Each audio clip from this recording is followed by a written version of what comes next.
I can hear you loud and clear. How do you hear me? All right. Again, apologies, everybody, for all the schedule changes and technical problems this morning. Steve, if you're ready, we are ready for you. Over to you. I'm ready. Thank you very much, Jeff. I appreciate it. Sorry, press corps. It's great to be back with you after taking a week off yesterday to brief your colleagues at the United States State Department. It was a fun briefing, but it's good to be back home. You can see we've got a new setup here.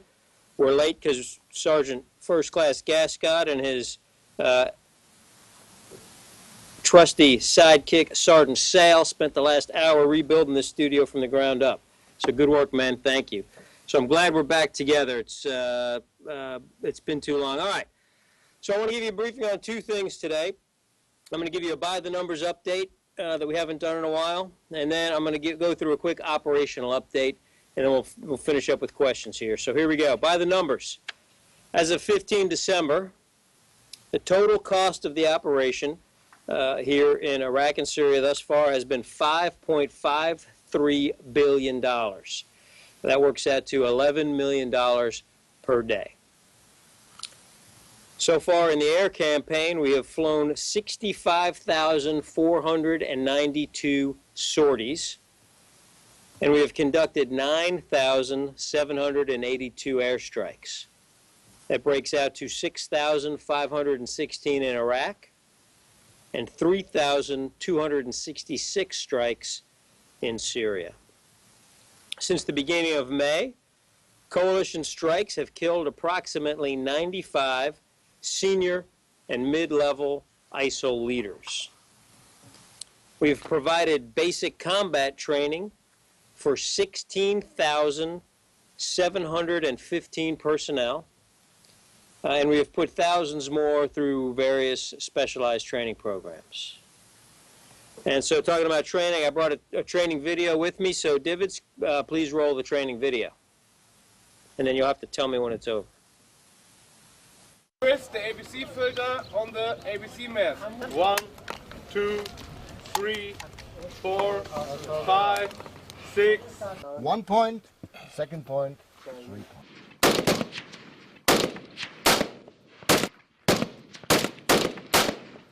Okay, go. يلا برو.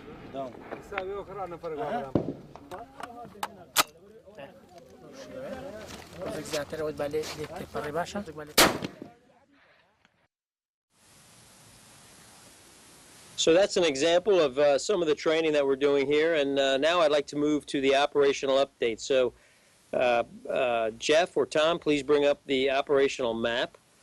On your map in Ramadi, which is Star 1, CTS forces, along with the 8th Division, continue the deliberate clearance of that city. The Anbar police are providing security at the government center and in other key locations. The ISF have encountered thousands of IEDs across the entire city. We estimate coalition strikes have killed several thousand enemy fighters, and the Iraqi security forces have helped rescue more than 3,600 civilians who have been trapped by ISIL. Moving on to western Anbar province around star number 5. Over the past few days, there have been several gunfights following last week's rout of ISIL near Barhwana. Additionally, coalition forces struck several targets there, including tunnels and 2 factories, one for V-beds and one for IEDs. Moving on to Syria and the Mara Line, which is off the map to the west on the left-hand side of the screen there. Star number 7, vetted Syrian opposition forces retook several villages as a result of recent offensive operations. At Star 8, right next to it, the Tishreen Dam, Syrian Democratic forces continue to hold the dam despite repeated ISIL attacks. In Mosul, which is circle number 1, so now we're back over to the right-hand side of the map, since last Wednesday, the coalition has conducted 47 airstrikes. On Monday, we conducted a deliberate strike against another ISIL cash collection point. This was the second strike in Mosul in as many weeks. against ISIL financial targets. We've previously struck 8 other cache storage and distribution areas across Iraq and Syria. We've got a nice video of that one too, which I'd like to show you. So Divids, please roll the second video.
Finally, before we move on to your questions, I'll briefly address the 3 American citizens who recently went missing here in Baghdad. The Department of State is in the lead on this. They are working with the Iraqi government. And that's all the information I have on that topic. So having closed out the number one thing you want to ask about, I will now take your questions. And my understanding is that Bob and Lita are both out. Sagar, are you there? Or if not, Jeff, let me know who's next. Watkins from Agence France Presse. Hi, Colonel.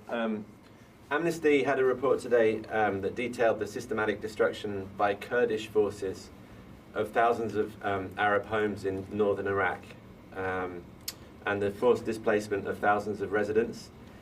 My question is, did the coalition know that the Kurds were doing this? If not, why not? And are you taking any steps to prevent this happening in the future? And is this going to affect US cooperation with your Kurdish partners in the region?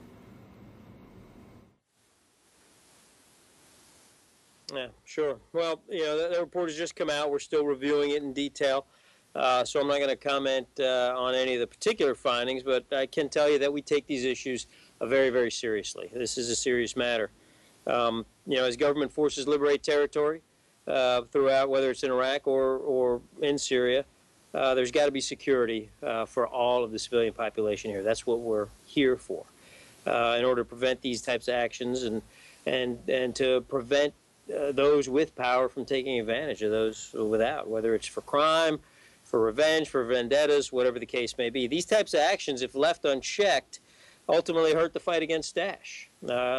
They increase the humanitarian crisis, and they undermine the reconciliation efforts. You know, we certainly believe that all parties in these types of conflicts should adhere to the laws of armed conflict, the law of land warfare. And should violations take place, then we expect the appropriate people to be held accountable. And this is something that, of course, we're always in contact with the Iraqi government, we're in contact with the Kurdish regional authorities, and our position is very clear on that. Sounds like you don't want to get into any specifics. It sounds like you're sort of broadly aware of well, you're aware of the report, and I just wondered, have you received any? Are you aware of any particular allegations? And if you could just come back to, if this turns out to be substantiated, would it affect your partnership with the Kurds?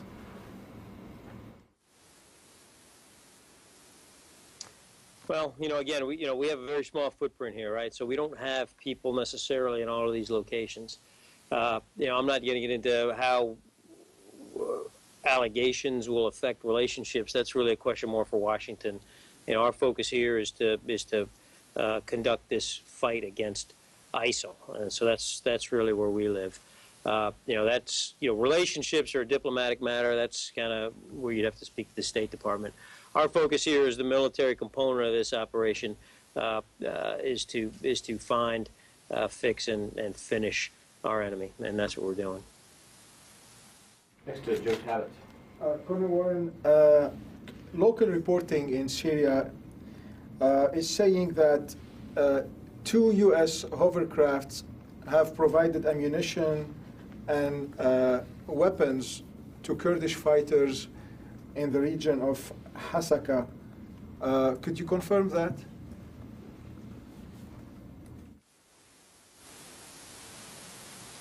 I don't know of any hovercraft that we have operating,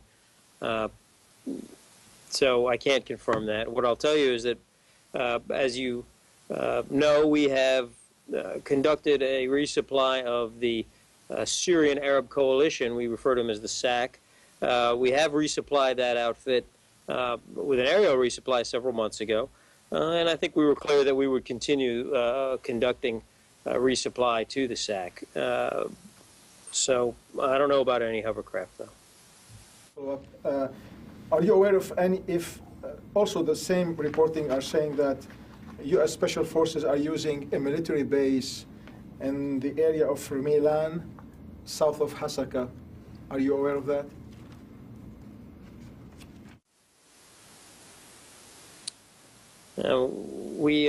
The Secretary of Defense and I believe even the President have mentioned that we will send a small contingent of special operations forces into Syria to lash up with some of the Syrian Democratic Forces and other partners and potential partners in the region.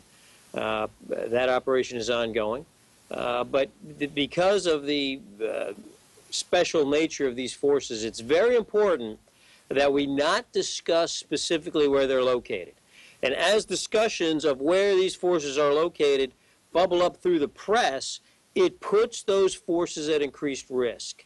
So I would urge everyone to take an appetite suppressant and not feel like they have to print the rumors that they've heard about the locations of American Special Forces. That puts lives at risk.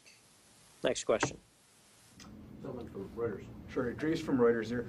Could you give an update on Ramadi? I mean, how much is, I guess, left to clear, and a timeline on when you might think that might happen?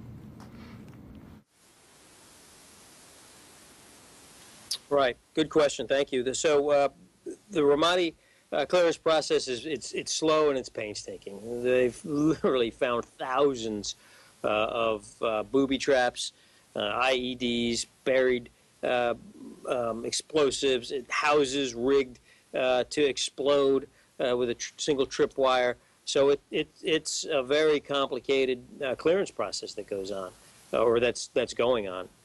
They've cleared a majority of the downtown city center and are now pushing east and north into the Sufia district, which is really a suburb of Ramadi. We refer to it as the Shark's Fin. If you look on a map of that area, you can see where the Euphrates River cuts north and then quickly south, and it makes the shape of a shark's fin. So both CTS and members of the 8th Iraqi Army Division are moving into the Shark's Fin area, but I got to tell you, the going is extraordinarily slow for two reasons. One, because of all the booby traps and minefields, and two, because they're encountering a large number of civilians that have either hidden from ISIL as they went through and are now showing themselves, or who ISIL is trying to hold, and these civilians are escaping. So we don't have a timeline, frankly. It'll take as long as it takes. The enemy, as we say in the Army, does get a vote. So that's ongoing. It's important to note that as the CTS or the Iraqi Army clear a neighborhood, they turn that neighborhood, that individual neighborhood, over to either the police or to the Sunni tribal fighters who have been trained. That's happened in the Tamim neighborhood, out kind of on the south and west side of the Tharthar Canal. That's happened up around the glass factory already, and that's happened to a few neighborhoods inside the city center. The police are actually holding the government building, the main government building, which, to much fanfare earlier in the month was liberated by the CTS. That center, that building complex, has now been turned over to police, and it's the police who are receiving the civilians that are discovered on the battlefield. Police giving them the immediate aid, food, water, and then transporting them to a safer area. So don't have a timeline for you, but the process is ongoing. And next to Tara Cobb. Hi, Colonel Warren. A couple questions on the cash strike in Mosul. Do you have information on the type of aircraft or munitions dropped? And Fox, I believe, reported, citing CENTCOM, that about $45 million in cash was hit that day. I was wondering if you could verify that account and just how we're able to assess how much money has been hit. And then last one would be what kind of currency was found there? And if you can confirm that this, I guess, hitting the cash is having a negative effect on ISIL's ability to pay its fighters.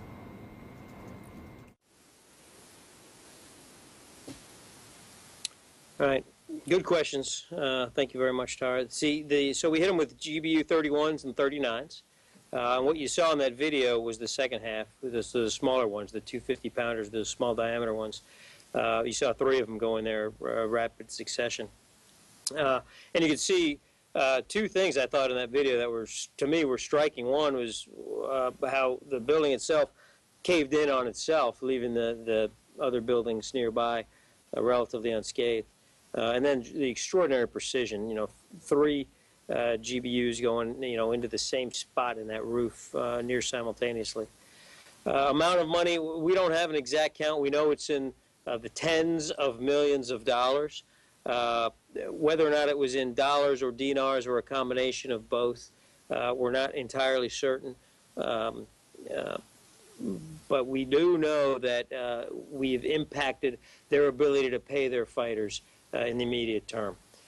So these cash strikes combined with our other strikes against their industrial base, we believe are having a cumulative effect. I read recently in the Post that there is reporting that ISIL has had to cut the salaries of their fighters by half. I can't confirm that, but that's what I read in the newspaper. So we're going to continue to keep the pressure on all of these different lines, these military lines, right, on their leadership to cause confusion and hate and discontent within the ranks, on their finances to cause them to not be able to continue financing their various operations, whether they're local or external, and then on their industrial base, which causes them to not be able to have truck bombs, not be able to have explosives, not be able to generate oil, which they then turn into cash to finance their illicit activities. And then, of course, certainly will continue to strike their fielded forces as well. 2 follow-ups real quick. The type of airframe that dropped the bombs, and then if you can give us any sort of sense of how you can estimate the amount of money that is hit in one of these airstrikes.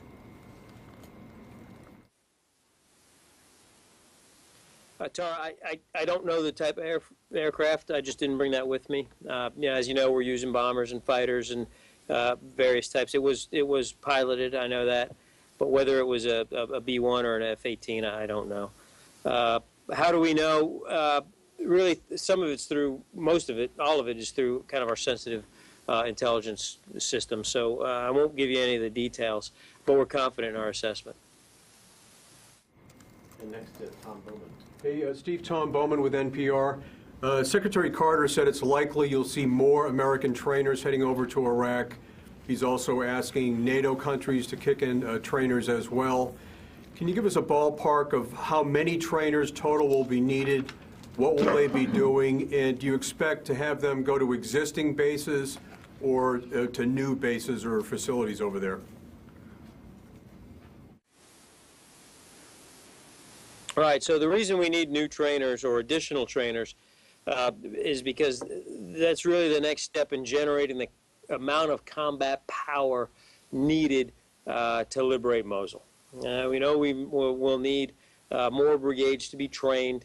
We'll need more troops trained in more specialties, right? So there's two types of training, right? Basic combat skills training, and then after that, you've got your commando school, your sniper school, medical training, leadership training, communications, all these different types of specialty training that also need to take place in order to create a force that's got the capabilities needed for this major operation to seize Mosul. So we don't have an exact number yet. We're working on that. It's kind of a give and take, right? We see what's in the art of the possible, and then we work that into what's required, and we come up with a number. So we don't have a solid number yet. As we continue to work the analysis of the force generation process. Where located? Primarily, the two primary training bases at Besmaya and Taji have plenty of capability, right? Lots of space, lots of ability to do training. And that's really been the two Iraqi Army primary training locations. So they would go to existing locations, also at Al-Assad, too, I think. So, yeah. Just a follow-up, could you give us a ballpark here? Are we talking hundreds?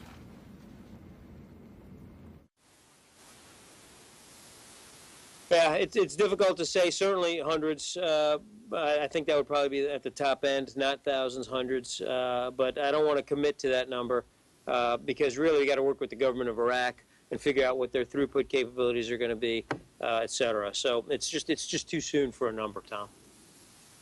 Barbara. Colonel Warren, just to follow up on that, to make sure I understood you, what you are saying is you expect these additional trainers to actually be U.S. troops?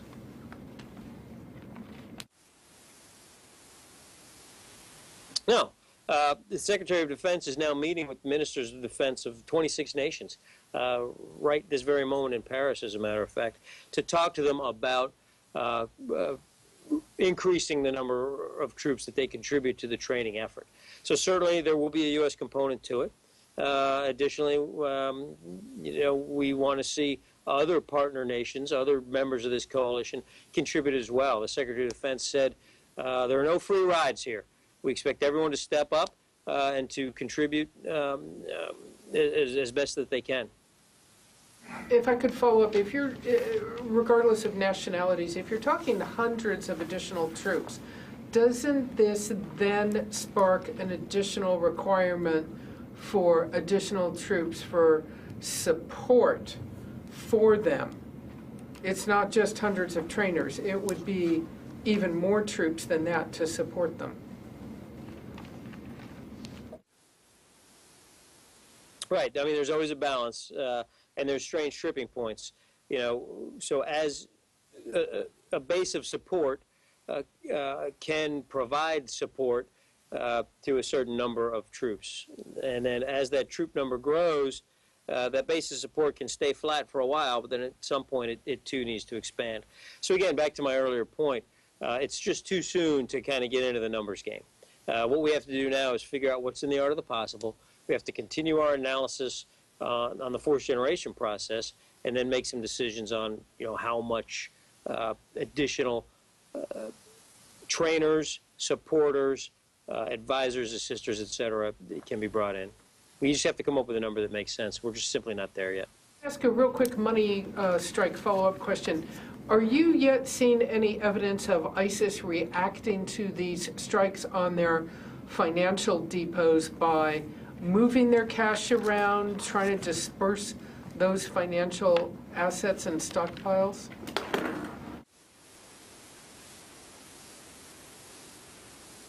Certainly, we see always see reactions from the enemy. This is part of combat, part of warfare. So as we strike the dash cash, as we call it here in Iraq, we are going to see them react to our strikes, whether it's storing their cash in smaller amounts in multiple locations, or whether it's moving it more often. We don't want to tip them off to what we see, so I'd prefer to keep that private. But certainly, reaction, and counteraction is part of warfare. Hey, Steve.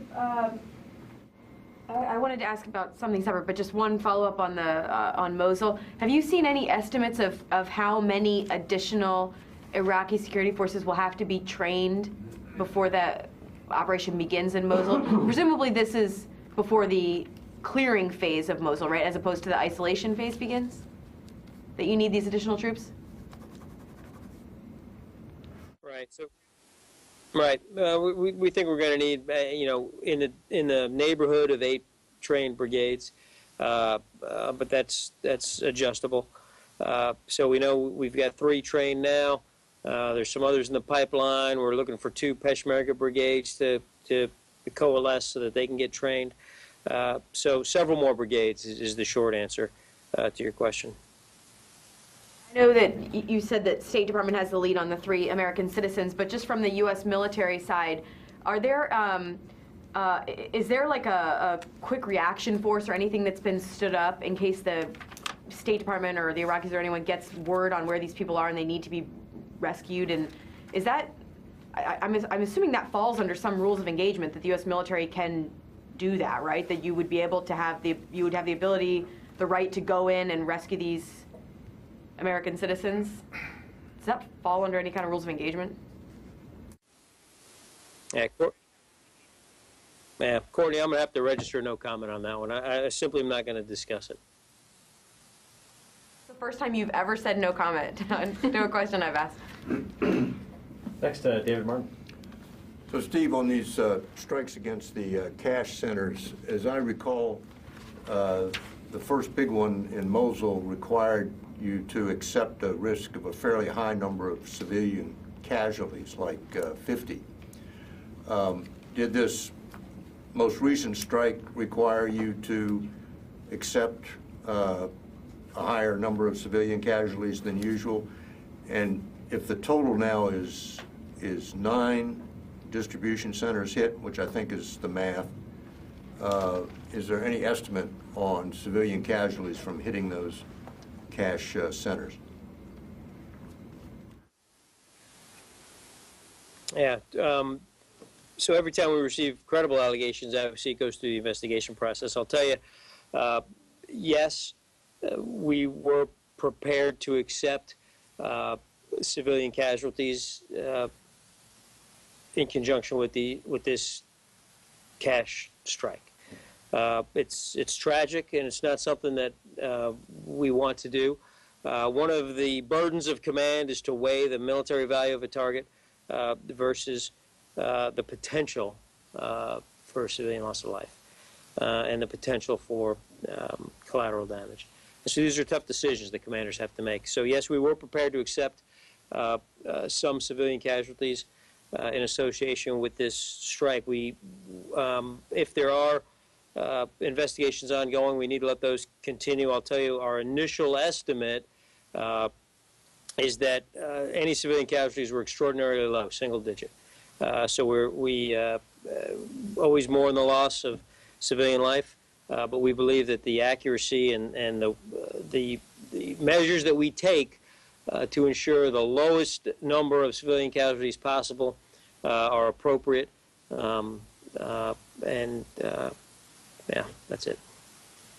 Is that single-digit estimate, is that just for this latest strike that we saw, or is that for all of the strikes? That's for all of them. And Lucas Tomlinson. Hey, Colonel Warren, can you comment on an Associated Press report that said a 1,400-year-old Christian monastery was destroyed by ISIS in Mosul?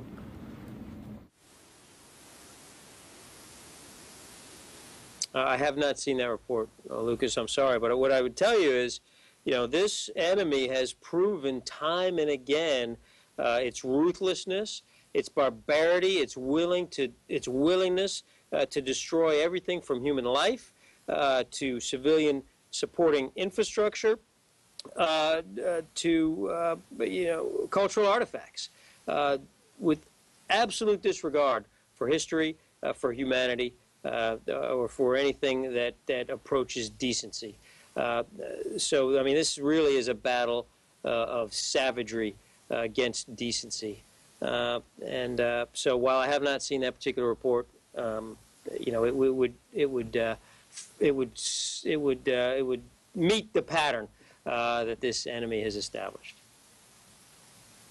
to, sorry. Oh, there he is, Andrew Tillman, yeah. Yeah, Steve, hey, it's Andrew Tillman of Military Times.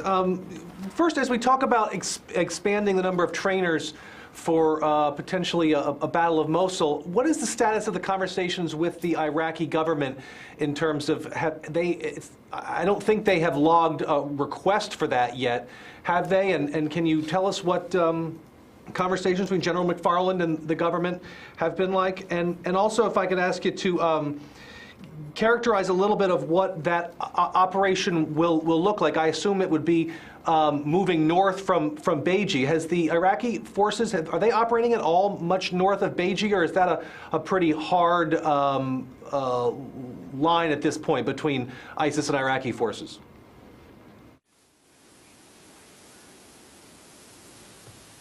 Right. So it is kind of the limit of advance right now. Just north of Beiji is the Makul Mountains, and that's kind of as far north as Iraqi security forces have moved thus far. So it will require a push northern, or an additional push through the Tigris River Valley. The Prime Minister has asked for additional enablers, and so we're working now with him to figure out exactly what that looks like. So, you know, our discussions are daily with the senior leadership of the government of Iraq. Not necessarily every day with the Prime Minister, but, you know, through the General Staff, through the Ministry of Defense staff, both the embassy and the military headquarters here are in continuous contact with our partners in Iraq.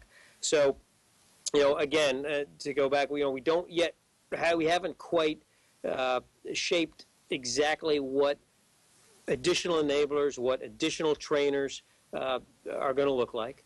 As far as the scheme of maneuver into Mosul, that too is a planning process that's underway. This is going to be an Iraqi plan. Obviously, we'll advise them on that plan, but it is going to be their plan. They're going to fight it in the Iraqi way. So we're working with them to kind of begin to integrate our air capabilities with their expected ground capabilities. But there isn't yet a final plan for the seizure of Mosul. This is going to be a process, an incremental process. We still need to, like I said, secure and push further north through the Tigris River Valley, north of Beiji. We still need to create some space up the Euphrates River Valley into Haditha. I'd like to close that gap between Ramadi and Haditha if it's possible and practical. Because what we need are two things, right? It's not only the ability to apply combat power to an objective. We also need to be able to have supply lines that are supportable and that are defendable. So all of these different factors, you know, we got to plan for space, we got to plan for time, we got to plan for distance. So that's all ongoing now. Try to follow up to any, Laura, did I see your hand earlier? Yeah. Okay. Sorry, Colonel Warren. Lori Lewis from Talk Media News. I'm wondering if you can tell us what the members of the 101st Airborne Division as well as the 2nd Brigade Combat are going to be doing in Iraq when they deploy in February and late summer.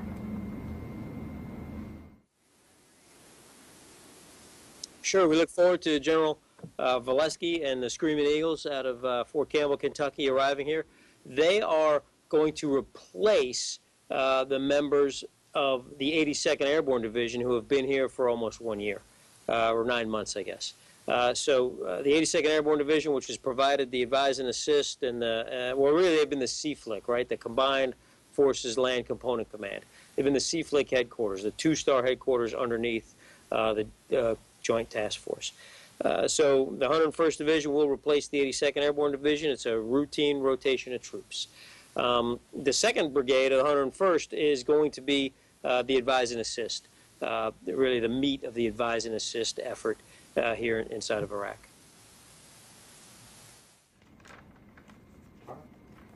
Hey, Colonel Warren, just a couple follow-ups on Mosul, the cash strike again.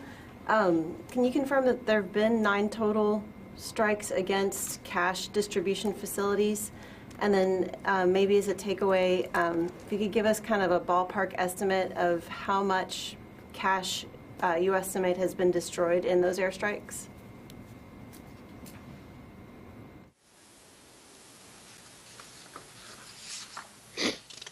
Yes, give me a second.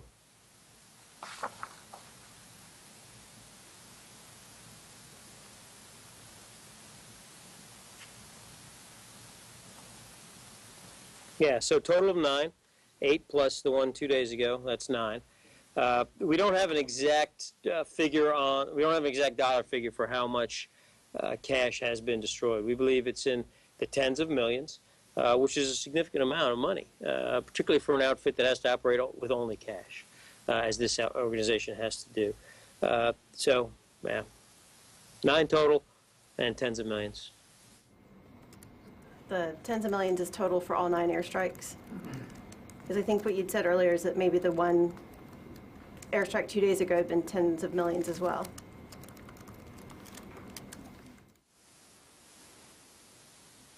That's right. So, several tens. Andrew. Steve, hey, it's Andrew again. You said that the Iraqis have asked for some enablers. Has the conversation and the request been so specific as for them to ask for combat advisors at the brigade level and attack helicopters, or is it more vague than that? It's more vague than that, and we're not quite prepared to announce anything yet. We will as we get a little bit closer. We're just not there yet.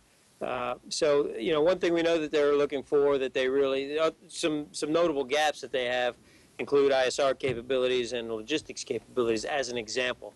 But as far as numbers and real, down to the nut and bolt specifics, we're just not prepared to announce anything yet. Sorry, I missed the timeline. So that's 9 strikes on the cache in how long?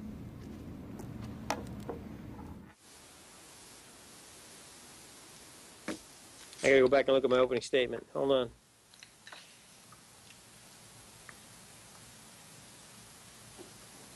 No, I don't have that. I don't know. I think it's been, I don't know. I don't know when we first started hitting cash. I seem to recall that coming up kind of in the late summer, but I don't have a date for you. Sorry. I will look that up though and try to get something back to you. I'll push it back through JB or Roger. I guess increase it, or is this going to be sort of standard, momentum? Yeah, this is standard. I mean, this is striking these cash collection points hurts this enemy, right? Again, they operate on cash, right? There is no credit in ISIL, so a combination of taking away their ability to earn money by striking oil and taking away the money that they have on hand by striking the dash cash really puts the squeeze on them. It hits them directly in the pocketbook. And again, we've started to see some evidence of that having an impact. We've seen reports just in the newspaper that says that they've had to pay their fighters, reduce their fighters' salary by half.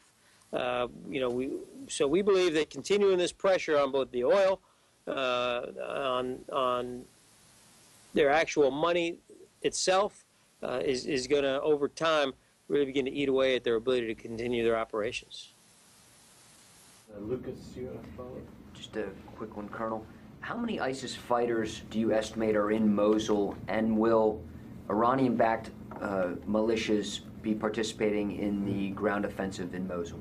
Thank you. Yeah. So the estimates vary widely on the size of the enemy in Mosul. Everything from kind of a low end of about 5,000 to a high end of as high as 10,000. So it's difficult to tell. A lot of the folks in Mosul are conscripts, right? They're forced to fight. So that number can fluctuate even under pressure very rapidly. The Shia militias. So, the U.S. government does not have yet a formal position on whether or not the Shia militia should fight in Mosul. This is a decision for the Iraqi government. Iraqi government decides how it will array forces on this battlefield. We would prefer to see the Iraqi army in the lead.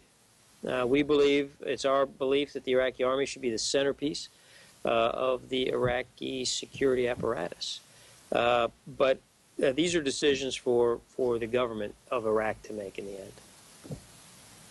And Barbara? Colonel Warren, the Prime Minister's request, did that request specifically cover both enablers and trainers? In other words, the ISR you were talking about plus trainers, and you mentioned the need for 8 brigades from Mosul. Can you ballpark for us how many troops that would be? Yeah, so 3,000 per brigade, ballpark. So it doesn't. So the discussions with the Prime Minister, not quite as maybe formal as you imagine it. These are discussions. So in these discussions, what will emerge from those discussions is we have an interest in additional enablers, for example, ISR. So it hasn't quite matured to the point where there's a formal written request or anything like that. We're in the discussion phase at this point. And again, these discussions happen on multiple nodes, right? Whether it's the Prime Minister, or the Minister of Defense, or the acting Chief of Defense, they kind of all build on each other until eventually we come up with the next step. So we're not there yet at that next step, but the discussions continue. And these discussions then also include the potential for hundreds of U.S. and coalition trainers that you spoke about initially.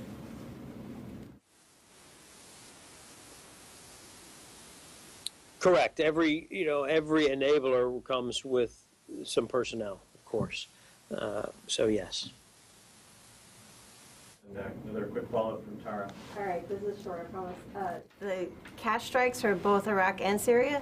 Just to double check, I believe there was at least one in Syria late last year.